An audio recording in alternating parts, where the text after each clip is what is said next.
नमस्कार दर्शकवृन्द, नियमित प्रस्तुति 6 प्रश्नमा स्वागत छ। म नवराज चालिसे। आजको 6 प्रश्नमा यति बेला भारतीय गुप्तचर संस्था रका प्रमुख सामन्त गोयलले प्रधानमन्त्री केपी शर्मा ओलीसँग गरेको भेटवार्ताको विषयले निकै चर्चा परिचर्चा भइरहेको छ कूटनीतिक तहमा। र त्यसै गरी भारतीय सेनाध्यक्ष जनरल मनोज मुकुन्द नरवाणेको नेपाल भ्रमण, आसन्न नेपाल भ्रमणको बारेमा पनि सुरक्षा मामिला कूटनीतिमा पनि निकै टीका टिप्पणी चासोका साथ हेरिएको छ। भारतसँगको नेपालको सीमा विवाद, राष्ट्रिय सुरक्षाको मामिला, भौगोलिक अखण्डता, सार्वभौमसत्ताका लगायतका विषयमा जनस्तरमा र नागरिक समाजमा विभिन्न खालको मत अभिमत मतहरू बाहिर आइरहेको छ। यतिखेर नेपाली सेनाले यतिखेर रको प्रमुखले गरेको भेटवार्ता र भारतीय सेनाध्यक्षको नेपाल भ्रमणको बारेमा हाम्रो सुरक्षा मामिला, सुरक्षा विज्ञहरूले कसरी हेरिरहेका छन् भन्ने विषयमा पनि छ। र नरवाणेले दिएको अभिव्यक्तिका बारेमा पनि विभिन्न खालको टीका टिप्पणीहरू पनि भइरहेको छ।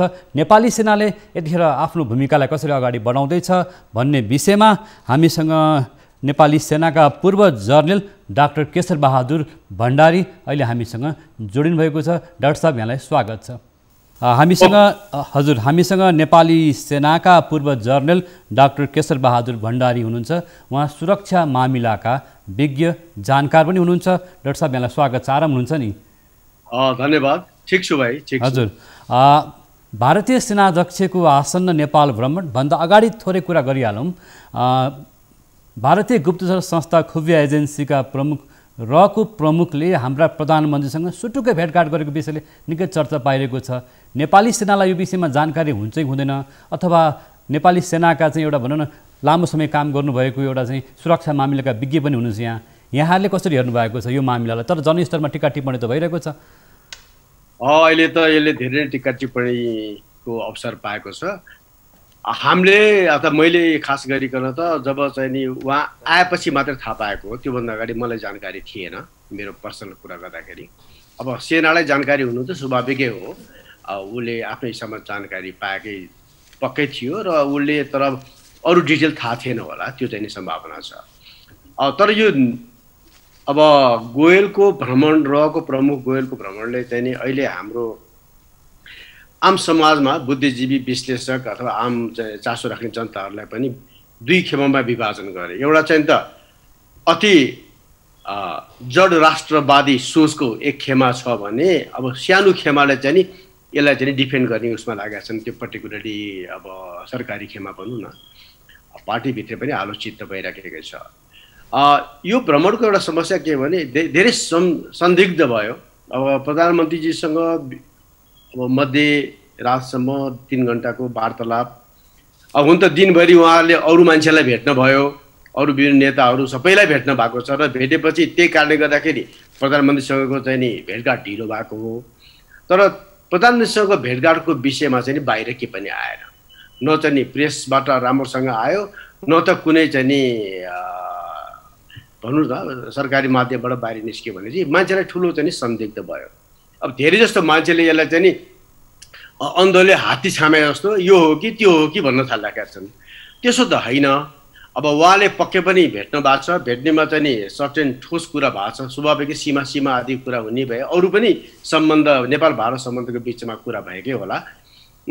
र त्यो टोलीले हाम्रो प्रधानमन्त्रीजीलाई के मन्त्रणा गर्नुभयो, के चाहिँ नि भन्नुभयो र लिखित चाहिँ नि के दस्तावेज दिनुभयो प्रधानमन्त्रीको अध्ययन र त्यसको प्रतिक्रियाको लागि, त्यो अहिले पनि एउटा चाहिँ नि नसल्टेको गर्वमा नै छ। र त्यो आएदेखि चाहिँ नि एउटा चाहिँ नि राष्ट्रले चाहिँ नि पाउन पर्ने सुसूचित हुने अधिकार पाउँथ्यो। त्यो नपाएको हुँदाखेरि अहिले अन्यल भएको र पुरा समाज चाहिँ अलि विभाजित जस्तो भएको छ यसको पक्षमा र विपक्षमा। त्योभन्दा ठुलो विषय चाहिँ नि खास के पर्न गयो भने जुन रको प्रमुख यहाँ आए, जुन तामझामका साथ जुन इन्डियन एयरफोर्सको हवाईजहाज चढेर आए, उनीहरूले एउटा मेसेज दिन खोजेको हामी नेपालमा हाबी छौँ है भनेर एउटा मेसेज दिन खोजेको, खास गरी उत्तरी छिमेकीलाई दिन खोजेको, त्यसमा उनीहरू चाहिँ सफल भए। त्यो हिसाबमा उनीहरूको लागि त सफलता नै प्राप्त भयो। तर हामीले के भयो, हामीले के पायौँ भन्ने कुरा चाहिँ नि अहिलेसम्म संदिग्ध अथवा चाहिँ गर्वमै छ यो विषयमा। हजुर हो। भारतीय प्रधानमन्त्री नरेन्द्र मोदीको दूतको रूपमा उहाँ आउनुभएको थियो भन्ने कुरा चाहिँ उप प्रधानमन्त्री स्वयंले पनि भन्नुभयो। यसरी दूतकै रूपमा भेट्दाखेरि परराष्ट्र सचिव अथवा परराष्ट्र स्तरका अधिकारीहरूलाई पनि भेट्न सकिन्थ्यो होला होइन?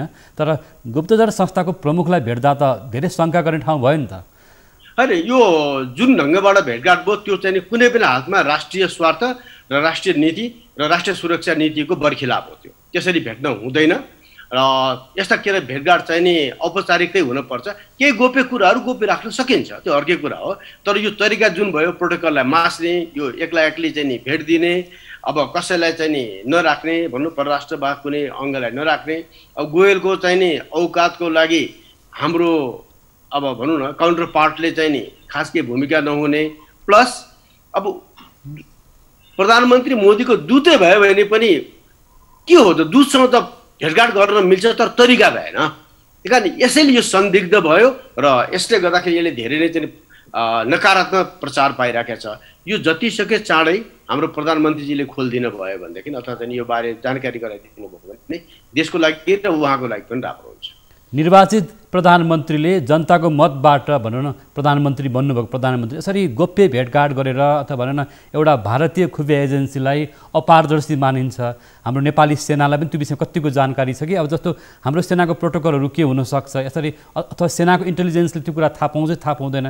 यसरी एउटा भनौँ न एउटा चाहिँ अर्काको देशको गुप्तचर संस्थाको प्रमुखलाई हाम्रो प्रधानमन्त्री 3 घण्टा लामो भन्ने कुरा बाहिर आएको छ, तर भेटमा के भयो भन्ने कुरा अन्य हुन्छ भनेपछि सेनालाई पनि एउटा हाम्रो भूमिका के त भन्ने पनि लाग्यो होला होइन?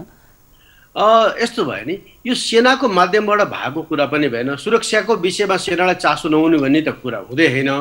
अब तर वार्ताको एजेन्डा, वार्तामा के कति भयो भन्ने कुरा सेना अहिले पनि अनभिज्ञ छ। मैले थाहा छैन कि सेनालाई कुनै ब्रिफिङ भएको छ भन्ने कुरा यस विषयमा, सायद भएको छैन। त्यही कारण यो जुन गोप्य राख्यो नि यसमै शङ्का भयो। मैले के एउटा हेर्नुहोस् न, उहाँले के कागज छोडेर जानु भएको छ र चाहिँ प्रधानमन्त्रीजीलाई केही गर्नु भन्ने चाहिँ नि त्यहाँ अनुरोध वा निर्देशन छ भने र कथम कदाचित कुनै पनि किसिमको चाहिँ नि दस्तावेजमा प्रधानमन्त्रीले सही गरिदिनु भयो भने देश त भड्कान जान्छ नि त। राणा शासनकालमा पञ्चायत आउनुभन्दा अगाडि मोहन शमशेरले गरेको 1950 को सन्धिले त आजसम्म नेपाललाई पिरोलिराखेको छ भने अहिले निर्वाचित सरकारको प्रधानमन्त्री कुनै क्षेत्रमा पनि सही गरिदिनु भयो भने देशमा ठुलो डिजास्टर हुन्छ। अब यसको गहनता र गम्भीरता चाहिँ नि किन महसुस नगरिएको हो, यो चाहिँ नि आम जनताले प्रश्न गर्ने ठाउँ रह्यो यहाँ र गर्नुपर्छ पनि यो विषयमा। अब सेनाले आफ्नो हिसाबमा अब जुन ढङ्गबाट चाहिँ नि जे जति सुसूचित भएको छ, अब यदि उनीहरूसँग चाहिँ अन्तर्क्रिया भयो भने सेनाले आफ्नो धारणा पक्कै राख्छ होला।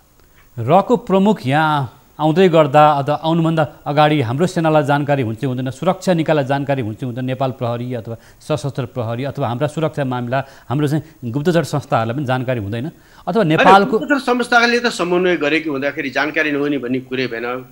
सरकारी विभिन्न संयन्त्रलाई जानकारी थियो र त्यो जानकारी हुने सिलसिलामा सेनालाई जानकारी नहुने भन्ने कुरा पनि भएन। तर आउने जानकारी र बैठक अथवा उनीहरूको चाहिँ नि के एजेन्डामा कुरा हुने छलफल हुने विषयमा चाहिँ नि जानकारी थियो थिएन त्यो अहिलेसम्म कसैले पनि बोलेका छैनन्। यसको अर्थ जानकारी थिएन भन्ने बुझिन्छ र यसैले गर्दाखेरि शङ्काको घेरामा राख्यो यो भ्रमण र यो भिजिटलाई कि समस्या त्यहाँनिर। भारतीय सेनाध्यक्षको आसन्न नेपाल भ्रमण अगाडि रको प्रमुख यहाँ आउनुलाई कुन रूपमा हेर्न सकिन्छ? यसलाई सिधै जोड्न पनि अलि मिल्दैन तर नजोडिकन हेर्न पनि मिल्दैन। कारण के भने यो विषय पनि रको प्रमुखसँग प्रधानमन्त्रीजीको केही न केही छलफल अथवा मतलब एजेन्डा जस्तो नभए तापनि अनौपचारिक छलफल त पक्कै पनि भएको होला। तर यो विषयमा सेनासँग कुनै छलफल भएको छैन। त्यसले गर्दाखेरि अहिलेको सम्मको लागि भनौँ न शङ्काको लाभ दिने हिसाबमा भारतीय सेना प्रमुखको नेपालमा हुने आसन्न भ्रमणको विषयलाई लिएर सेना टु सेना विषयमा चाहिँ नि सबै समन्वय भएको हो। तर र प्रमुखको चाहिँ नि यो आगमन र यस विषयमा साधारण छलफल प्रधानमन्त्रीज्यूसँग भयो होला किनकि उहाँ रक्षा मन्त्री पनि हो। त्यसले गर्दाखेरि त्यो चाहिँ नि हुनु कुनै अस्वाभाविक होइन। तर सेनासँग यो विषयमा र प्रमुखको कुनै चाहिँ नि संवाद भएको मलाई थाहा छैन। राजनीतिक वृत्तमा एउटा प्रश्न उठिरहेको छ अहिले, हाम्रो रक्षा मन्त्रीको जिम्मेवारी पनि हेरफेर गरियो र भारतीय सेनाध्यक्ष आउनुभन्दा अगाडि रक्षा मन्त्रीको जिम्मेवारी हेरफेर गरेर प्रधानमन्त्रीले लिनुभयो।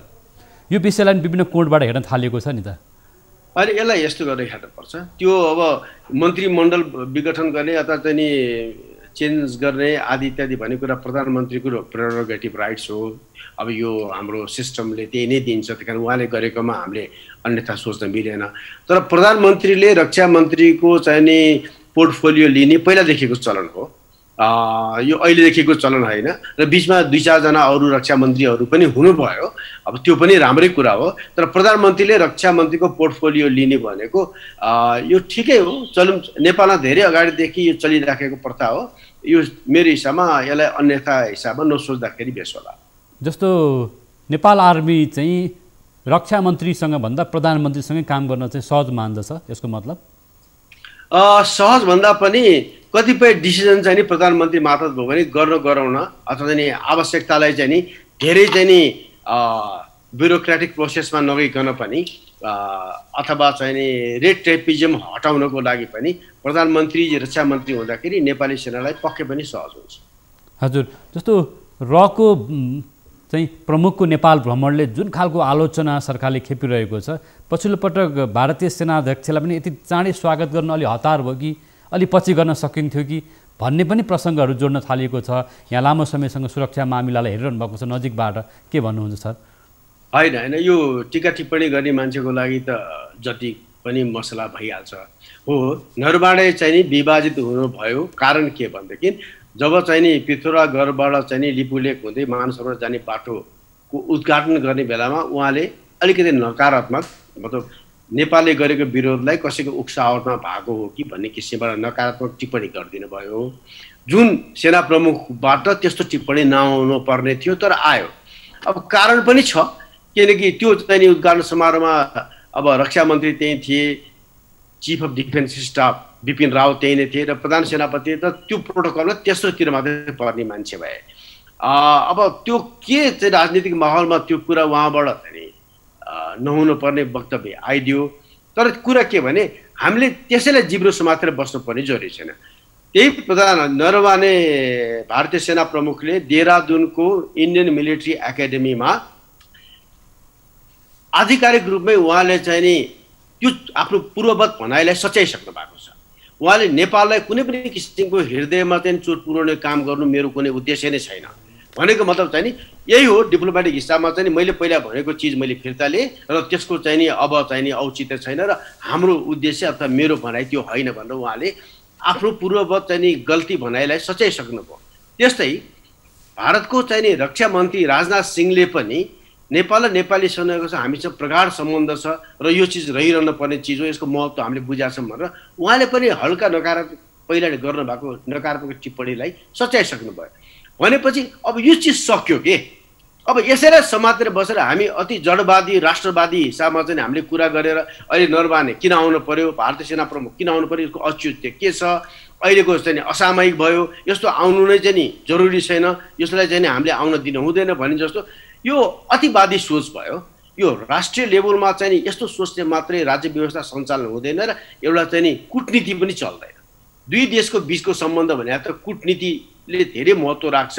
अतिवादी सोचले चाहिँ नि के हुन्छ भने केही व्यक्तिहरूको मनको कुरा त चाहिँ नि चित्त बुझ्ला, तर राष्ट्रिय चित्त चाहिँ नि यसरी मिल्दैन र बुझ्दैन। भन्नुहोस् न, अमेरिका र चीन आज यत्रो बिना झगडा गरेका छन् कि सधैँभरि झगडा गरेर बस्छन् त? बस्दैनन् नि। तिनीहरू भोलि कुनै न गरेर मिल्छन् भनेपछि पहिला झगडा गरेर थियो अब कहिले मिल्नु हुँदैन भन्ने कुरा होइन। नर्थ कोरियाको राष्ट्र प्रमुख र अमेरिकाको राष्ट्र प्रमुख त हात मिलाउन थाले भनेपछि कुनै पनि चिज कुनै सन्दर्भ कुनै अवस्थामा भनेको चिजले सधैँभरि त्यही माने क्यारी गर्दैन। तर नेपाली सेना र भारतीय सेनाको जुन सम्बन्ध छ, सायद अहिले नेपालमा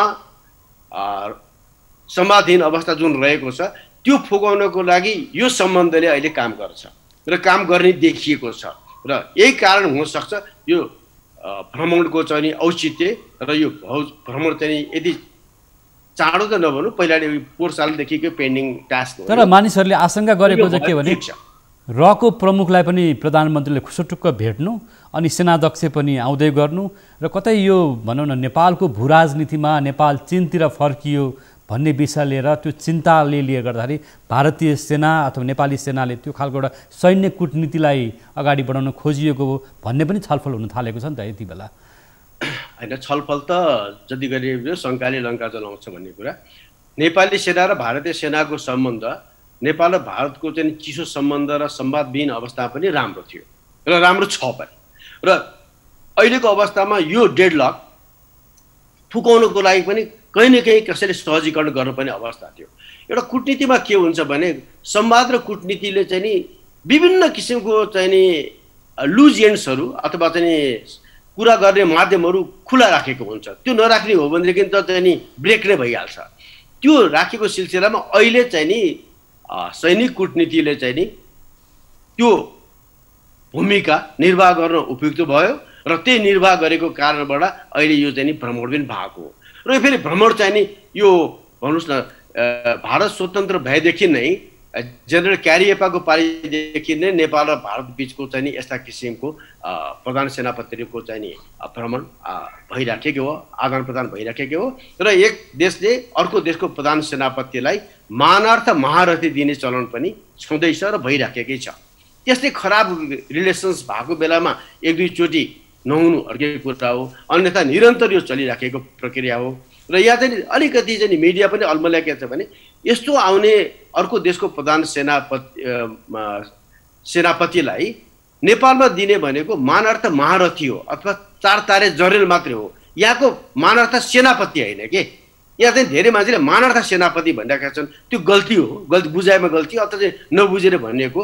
खास एकले अर्कालाई दिने भनेको मानार्थ महारथी अथवा मानार्थ अनररी जेनरल हो, त्यति मात्रै दिने हो। र त्यही चिज चाहिँ भइराखेको छ। अब यसको फाइदा के छ भनेदेखि खास यसको आधिकारिक कुनै अधिकार केही हुँदैन, तर त्यसको चाहिँ सर्टेन मर्यादा हुन्छ र त्यसले चाहिँ परेको बेलामा अप्ठ्यारो परेको बेला यो संयन्त्रले चाहिँ नि कति कुरा सहजीकरण गर्नलाई चाहिँ नि मद्दत पुर्याउँछ। र त्यही अभ्यासको सिलसिलामा अहिलेको भ्रमण पनि भएको हो। त्यही कारण यो भ्रमणलाई धेरै उचालेर के गर्नु जरुरी नै छैन। जबकि उहाँले जम्मै आफ्नो पूर्ववत भनाइले चाहिँ सच्याइसक्नु भएको छ। अब त यसले यो अवसरलाई लिएर अब नेपालमा जे जति चाहिँ नि डेडलक भएको छन्, जे जति चाहिँ नि संवादहीनको अवस्था छ, जे जति समस्या भएको छ, अब यो चिज अलिक सहजीकरण गर्ने बेला हो कि। अब प्रधान सेनापति बिचको कुरामा सायद यो लिपुलेको कुराहरू प्रत्यक्ष एजेन्डामा नआए तापनि साइडलाइन अथवा अनौपचारिक संवादमा चाहिँ यसले महत्त्व पाउँछ भनेपछि कालापानी लिपुलेको म्यान्डेट त उसले पनि लिएर आएको हुन्छ भारतबाट। अब हाम्रो प्रधान सेनापतिलाई पनि हाम्रो नेपाल सरकारले म्यान्डेट दिएको हुन्छ।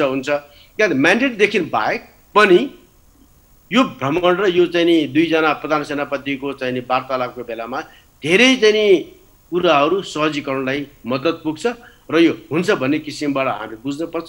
र यसको अहिलेको यो बेला यसलाई चाहिँ प्रोडक्टिभ अथवा चाहिँ नि राम्रो चाहिँ नतिजा ल्याउने अवसरको हिसाबमा हामीले लिनु उपयुक्त हुन्छ। भनेपछि सरकारले सैन्य कूटनीतिक मार्फत भारतसँगको सम्बन्ध अथवा भारतले नेपालसँगको सम्बन्धलाई अलिकति सुमधुर बनाउन खोजिएको छ यहाँले भन्नुभयो।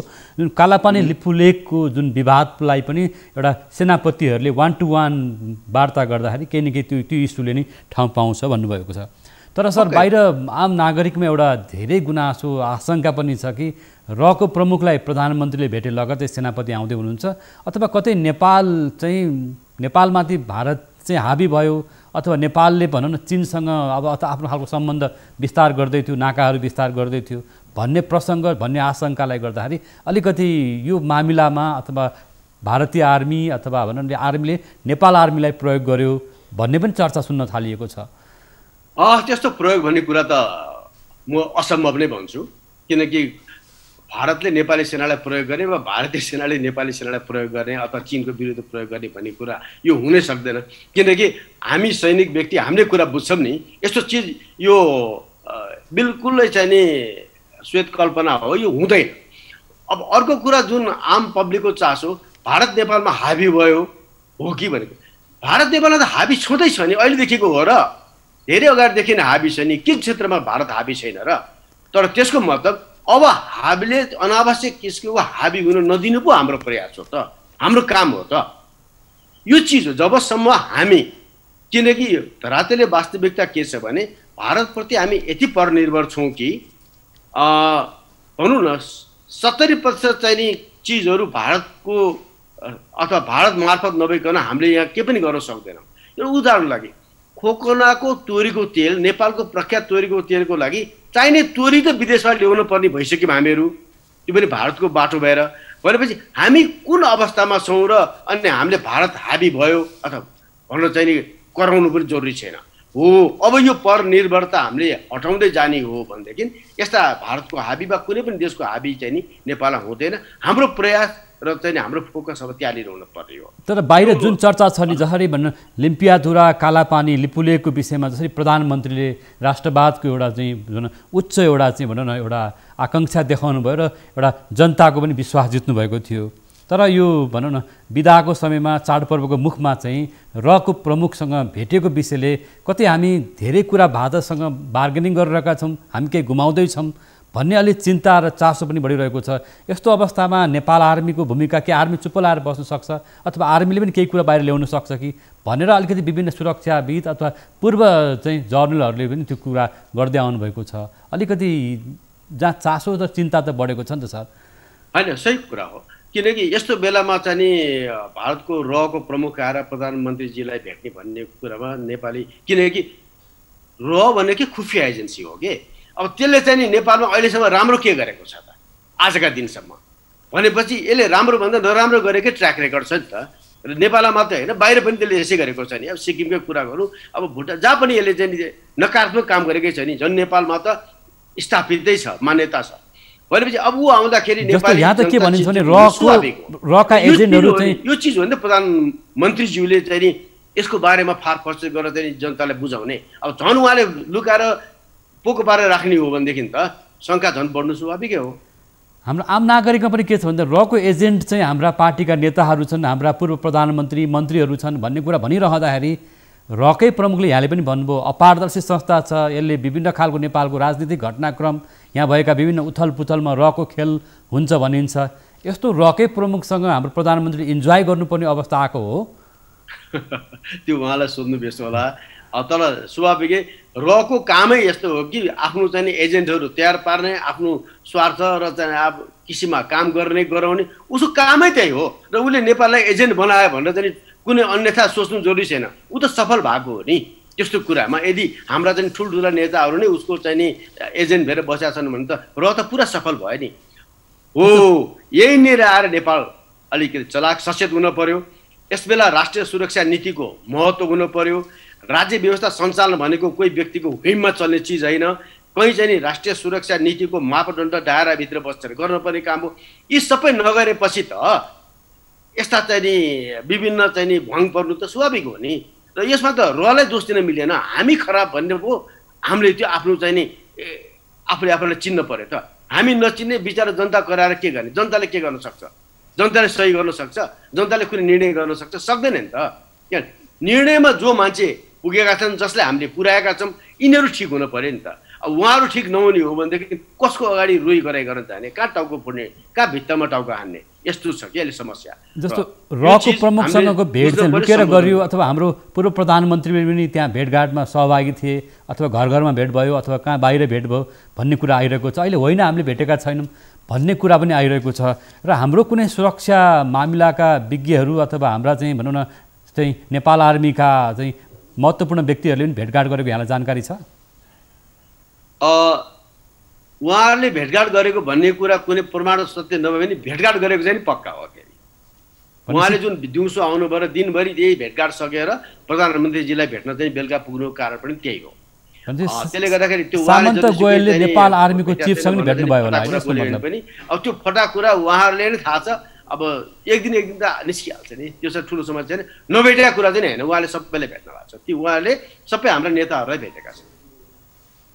यसबाट हामीले के बुझ्ने त? अब हामी चाहिँ एकदम हामी चाहिँ भनौँ न भारतसँग हाम्रो एउटा चाहिँ भनौँ न राष्ट्रियताको मुद्दामा अथवा एउटा सार्वभौमसत्तामा सुरक्षाको मामिलामा अलि चिन्ता गर्ने ठाउँ, अलि आशंका गर्ने ठाउँ त भयो नि जनता स्तरमा बुझ्दाखेरि त पक्का भयो। किनकि हामी कमजोर छौँ नि, सबै हाम्रो कमजोरी हाम्रो खराबीका कारण भएको हो।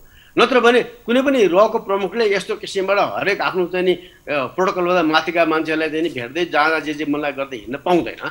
यो त हाम्रो कमजोरी हो भने त्यही कारण हामीले रलाई देखाउनै मिल्दैन। एउटा औँला उसलाई देखायो भने चारवटा औँला हामीतिर फर्किन्छ कि। किन हामीमा धेरै कमी कमजोरी छ, भङ परेको। यो सुध्रिन पर्यो कि यो राष्ट्रिय चिन्तन यो लाइनमा हुनु पर्यो, राष्ट्रिय अभ्यास यो लाइनमा हुनु पर्यो, कूटनीतिक अभ्यास यो ढङ्गबाट हुनु, त्यो हामी नगर्ने अनि किन कराउने हामीहरू? कसलाई दोष दिने? पहिला त आफै नै हेर्नु पर्यो नि त, ऐना हेर्नु पर्यो नि त। मुखको कालो पुस्नलाई ऐनाको चाहिँ धुलो पुसेर हुँदैन नि त। यो चिज हामीले बुझ्नु पर्यो कि अब कसलाई भन्ने यो विषयमा। जस्तो ब्यारेकमा बसेको सेनालाई पनि धेरै कुरा थाहा नहुन सक्छ, यो विषय भनिहाल्नु भयो यहाँले। जस्तो रक्षा मन्त्री प्रधानमन्त्रीको जिम्मेवारीमा चाहिँ यति बेला रक्षा मन्त्रीको जिम्मेवारी पनि परिवर्तन गरिएको थियो। यो बेलामा प्रधानमन्त्रीले एकाएक चाहिँ 1-to-1 वार्ता गर्नुभयो रको प्रमुखसँग भन्दाखेरि त अलिकति सुरक्षा अधिकारीहरूलाई पनि अलिकति डाउट, अलिकति भनौँ न हामी कता छौँ भन्ने त लाग्छ होला, होइन? पक्का लाग्छ नि।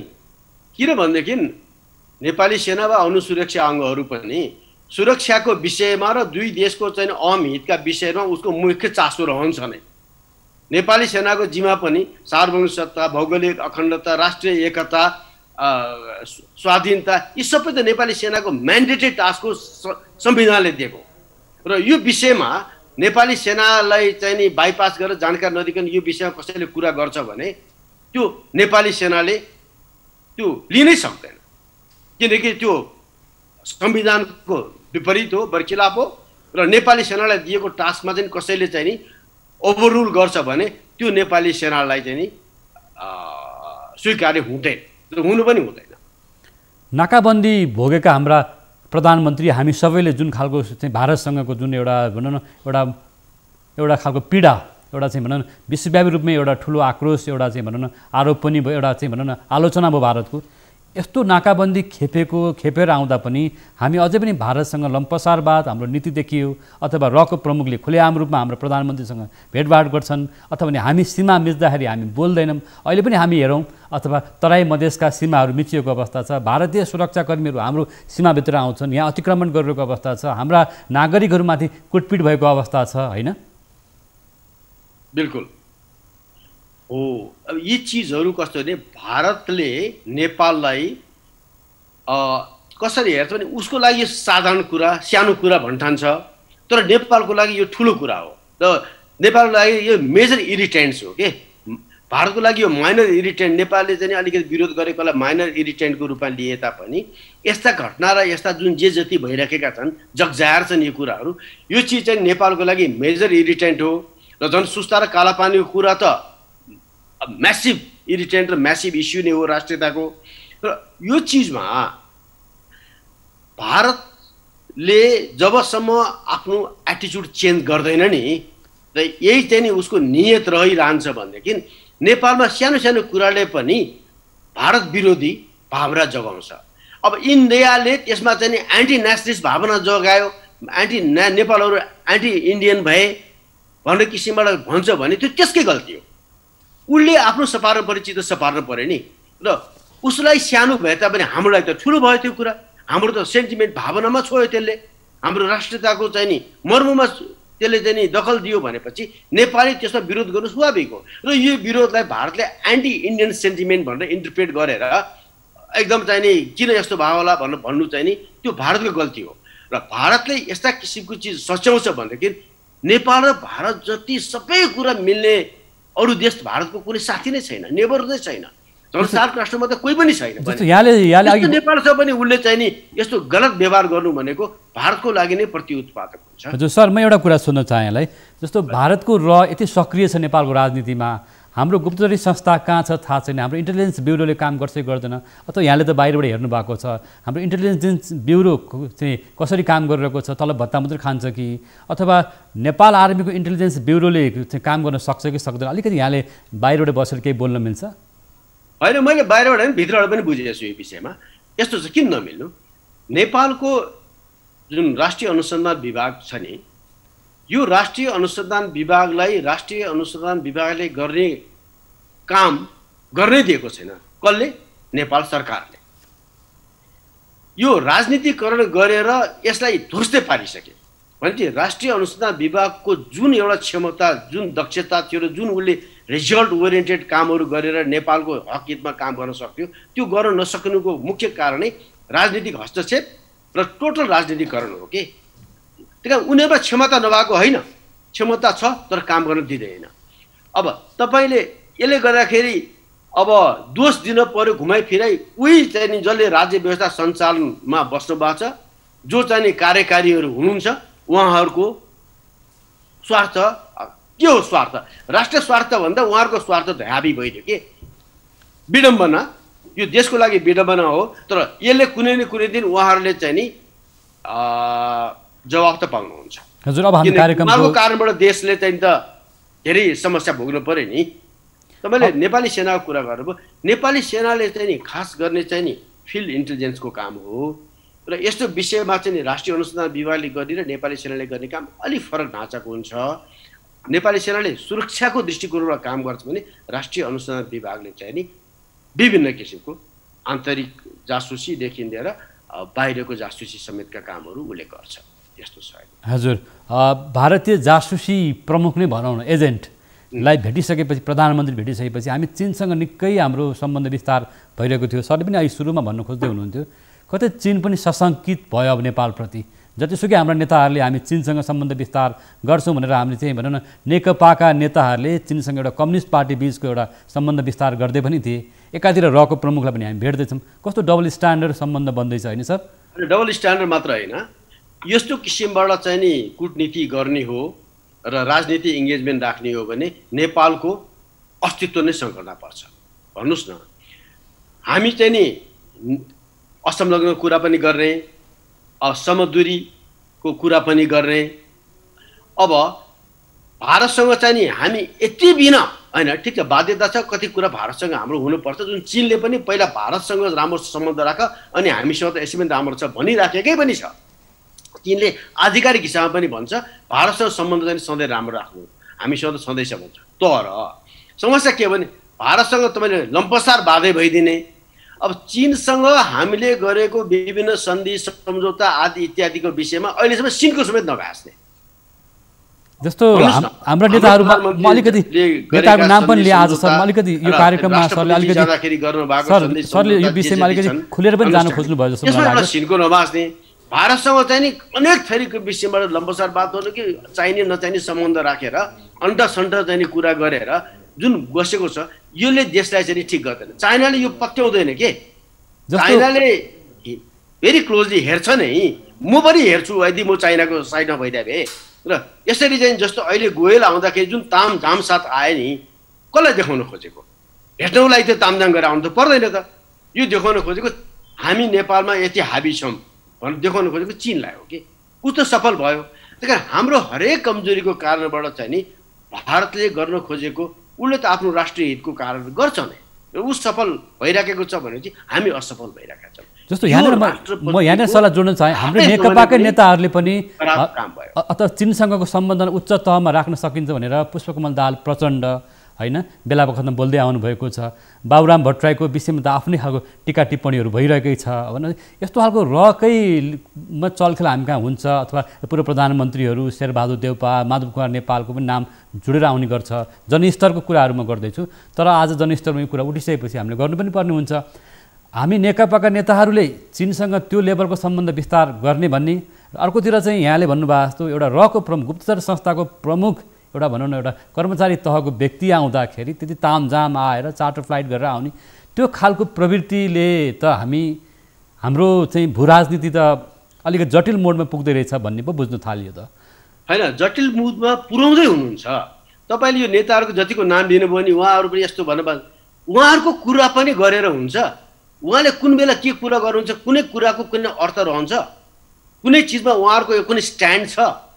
र उहाँहरू नै भारतमा बसेर पालित पोषित हामी भारतको चाहिँ नि इन्ट्रेस्ट बेगर केही काम गर्दिनँ भनेर सही गरेर आउने मान्छेले आज ठुल्ठुला गरेर कुरा गरेर तपाईँ हामीले पत्याउने यस्ता यस्ता कुरा चाहिँ। त्यही कारण यो राजनीति नेतृत्वले गरेको कुरा त भन्नुहोस् न, अब यति चाहिँ नि फन्टुस कुरा हुन्छ, कुनै चिजमा पनि अस्तित्व छैन, कुनै निरन्तरता छैन, स्थायित्व छैन भनेपछि यस्ता किसिमको चाहिँ व्यवहारले नेपालको अस्तित्व वा नेपालको विभिन्न चाहिँ कूटनीतिकदेखि लिएर विभिन्न चाहिँ चिजहरूमा त ठुलो समस्या पारिराखेकै छ नि, सङ्कटमा पारिराखेकै छ नि। उहाँहरूकै कारणबाट चाहिँ चलखेल, विदेश चलखेल बढ्दै गइराखेकै छ नि। यो चिज उहाँलाई नियन्त्रण गर्ने जुन संयन्त्र जो मैले अघि भने नि राष्ट्रिय सुरक्षा नीति र यसको अभ्यास, त्यो राष्ट्रिय सुरक्षा नीति भए पनि उहाँहरू अभ्यासमा नलिएर र राष्ट्रिय सुरक्षा नीतिलाई पुरै चाहिँ नि नजरअन्दाज गरेर आफ्नो चाहिँ नि तालमा चलेपछि त उहाँहरूको अवनति अथवा उहाँहरूको अवगति भएको त मलाई के मतलब भएन, तर देश अवगति जाला भने पो ठुलो पीर भयो। सर, हाम्रो प्राइम मिनिस्टरको लेभलमा जुन खालको एउटा भनौँ न एउटा रकै प्रमुखसँग हामीले 3-4 घन्टा वार्ता गर्नुपर्ने, त्यो पनि 1-to-1 वार्ता गरियो एउटा कुरा। र पछिल्लो दिनमा यहाँ सरले त हेर्दै पनि आउनुभएको छ, नेपालको भू राजनीतिमा अमेरिकाको चासो, एमसिसीको विषय पनि आइ नै रहेको छ, चीनको चासो छ र अमेरिका र चीन बिचको ट्रेड वार जुन रूपमा देखिएको छ त्यसमा नेपाल बिचमा छ। त्यो अवस्थालाई कतै यो खालको डिजाइनमै भइरहेछ कि रको प्रमुख यहाँ भेट्नु अथवा अरू किसिमका चलखेलहरू बढ्दै जानु, यो डिजाइन मान्न सकिन्छ सर? अनि तपाईँले धेरै ठुलो क्यानभास पेन्ट गर्नुभयो अहिलेको हिसाबमा, अहिले त्यति ठुलो क्यानभासमा जान त जरुरी छैन। तर एउटा कुरा पक्का छ कि नेपालको भू अवस्थिति यति महत्त्वपूर्ण भएको छ कि यो अमेरिका भनौँ र चाहिँ पाश्चात्य भनौँ, क्वाड भनौँ, अब भारत पनि एउटा चारमा जस्तो जापान, अस्ट्रेलिया, अमेरिका र भारत भएको क्वाड छ। यी सबै र चाहिँ भर्खरै चाहिँ भारत र अमेरिका बिचको चाहिँ नि 18, 19 र 20मा गएर 3टा चाहिँ नि सन्धि पनि भइरहेका छन्, डिफेन्स ट्रिटिजहरू भइरहेका छन्। यी सबैको उद्देश्य चाहिँ नि के भइरहेको छ भने चाइनालाई घेर्ने, चाइनाको जुन प्रगति, उन्नति, विस्तारित जुन छ नि खास गरी आर्थिक र सैन्य शक्ति पनि बलियो भइरहेकै छ। चाइनालाई कन्टेन गर्ने चाहिँ नि स्ट्राटेजीमा अमेरिकाको पहलमा सुरु भएको स्ट्राटेजी हो यो, र त्यो स्ट्राटेजीमा अहिले चाहिँ नि भारत पनि संलग्नता छँदै नै छ। तर त्यतिको भरमा चाहिँ नि नेपाल चाहिँ नि कस्तोमा पर्यो भनेदेखि चीनको लागि कुनै अलिकति मर्माहित हुने किसिमको केही काम गर्नु पर्यो भने नेपाल उपयुक्त स्थानमा पुगेको छ र यसमा नेपाल चाहिँ प्रयोग होला भन्ने चाहिँ नि एउटा ठुलो डर छ र हामी त्यसमा सचेत हुन पर्यो र हामीले चाहिँ नि प्रयोग हुनु सट्टा सहजीकरण गर्दिन चाहिँ कन्फ्लिक्ट अथवा चाहिँ कुनै पनि तनावमा चाहिँ नि घटाउनको लागि सहजीकरण गर्ने भूमिका हामीले खेल्न सक्यौँ भने हाम्रो महत्त्व अस्तित्व पनि एकदम राम्रो हुन्छ। अब हामी चाहिँ नि यसै चाहिँ नि ढुलमुले तार गरेर चाहिँ नि सानो सानो स्वार्थमा चाहिँ बिग्दै जाने हो भनेदेखि त नेपालको भविष्य त्यति राम्रो हुँदैन। हजुर, यो रोक्नुपर्छ। अब हुँदैन भन्नु म बस्दिनँ, यो रोक्नुपर्छ भन्ने चाहिँ नि सर कार्यक्रमको अन्तिममा रोक्नुपर्छ भन्ने हिसाबमा काम पनि गरिन्छ। जस्तो भारतको नेपालमाथिको जलस्रोत जल सम्पदाहरूमा ठुलो स्वार्थ छ भन्ने नै गरिन्छ। यो विषय त पछि सरले भन्दै पनि आउनु होला। जलस्रोतका मुद्दाहरूमा हैन नेपालको हाइड्रो पावर सेक्टरमा भारतीय लगानी, भारतीय स्वार्थ ठुलो छ, जुन खालको भुटानी मोडेलको बारेमा भारतले नेपाललाई त्यो अभ्यास गर्न खोज्दै थियो भन्ने पनि कुरा छ। म एउटा सरकोबाट अब अन्तिममा एउटा आशा गर्ने कुरा गर्दै जाउँ।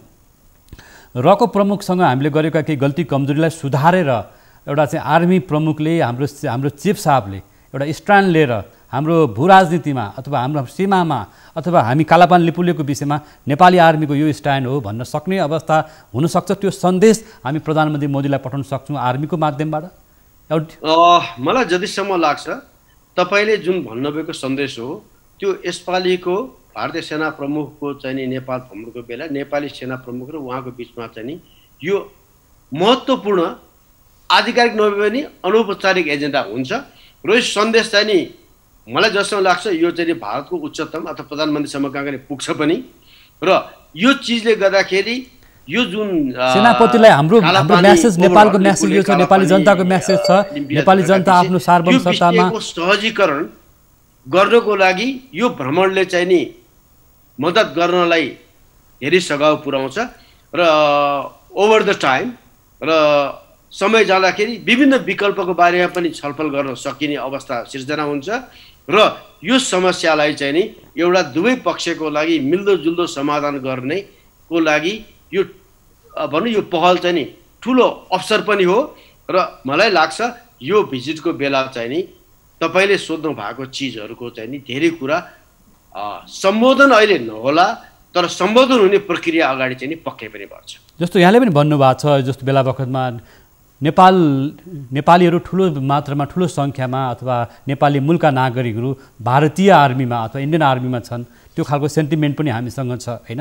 यति बेला नेपाली जनताको भावना चाहिँ अथवा कालापानी लिम्पिया धुरा अथवा नेपालको भू राजनीतिमा अथवा नेपालको सीमाको विषयमा जनता अठोट छन्, जनता अडिग छन् भन्ने मेसेज त दिन सक्छौँ नि मोदीलाई आर्मीको माध्यमबाट? यो मेसेज इन्डियालाई प्रष्ट थाहा भइसक्यो। जुन उहाँहरूले चाहिँ कति कुरा चाहिँ पहिला बोलेको चाहिँ सुधार गर्ने आदि इत्यादिको यो नै लक्षण हो कि किनभने करिब 40,000 भन्दा बढी नेपाली नागरिकै भारतीय चाहिँ नि सेनामा काम गरेका छन्।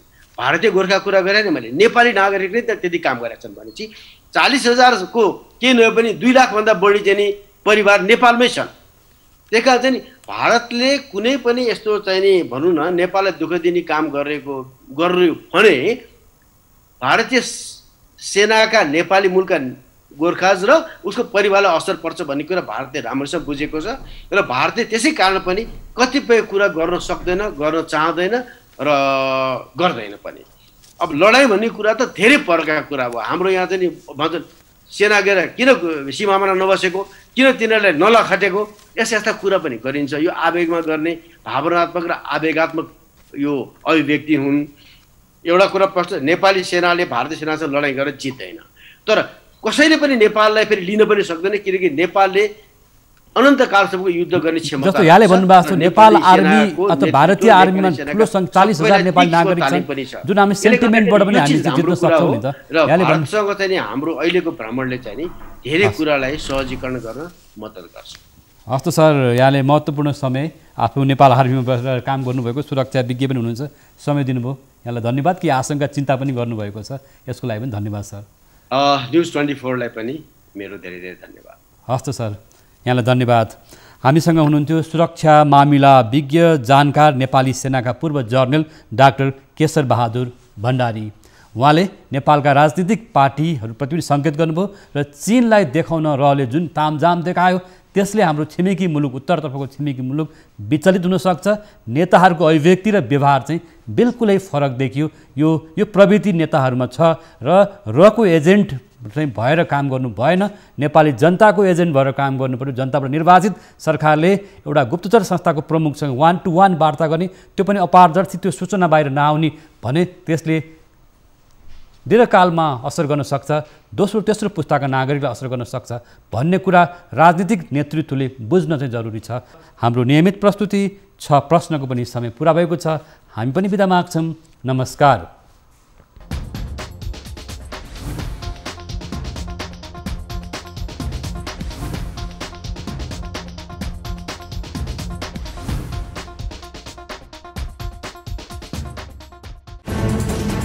कोरोनाले सृजना गरेको सङ्कटमा पल पलका न्युज अपडेट र हर क्षेत्रको कभरेजका लागि न्युज 24 नेपाल युट्युब च्यानललाई सब्स्क्राइब गर्नुहोला।